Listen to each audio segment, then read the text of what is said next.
көңіл күйім жоқ. Не болды? Бәрі жақсы ма?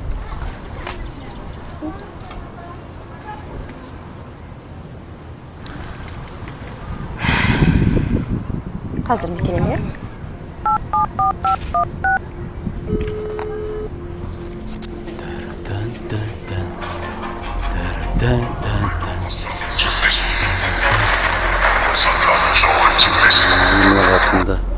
Алло.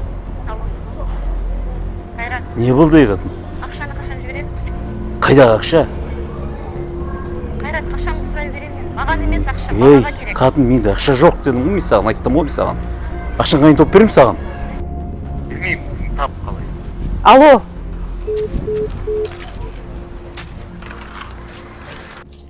Ассалаумағалейкум. Уалейкум ассалам. Рас, өзіңіз сыртта тұра келсіз. Алимент бойынша келіп тұрмын. Алдында ескерттім сізге. Қарызыңыз 2 миллионға жуықтады. Мынау енді сізге хабарлама. Осы алиментіңіз бойынша.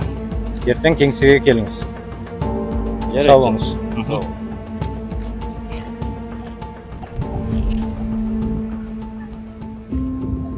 Құрметті сот.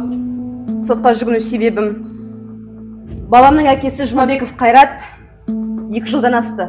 Алимент төлемей жүр. Баланы мүлдем көргісі келмейді. Ақшасын да бергісі келмейді. Әділ шешім шығаруыңызды сұраймын. Құрметті сот. Жәбірленуші Алиева, мәлімдемеңізді тыңдадық. Айыпталушы Жұмабеков, не себепті алимент төлемей жүрсіз? Құрметті сот, әсем өзі баланы көрсетпейді біріншіден маған. Екіншіден айлығым өте аз менің. Табыс көзім өте нашар. Мен пәтер жалдап тұрамын. Менің балаға алимент төлейтін мүмкіндігім жоқ. Құрметті сот, Қазақстан Республикасының қылмыстық кодексінің 139 бабына сәйкес Жұмабековті кінәлі деп танып, жаза ретінде 2 жыл бас бостандығынан айыру жазасын тағайындауды сұраймын. Үкім.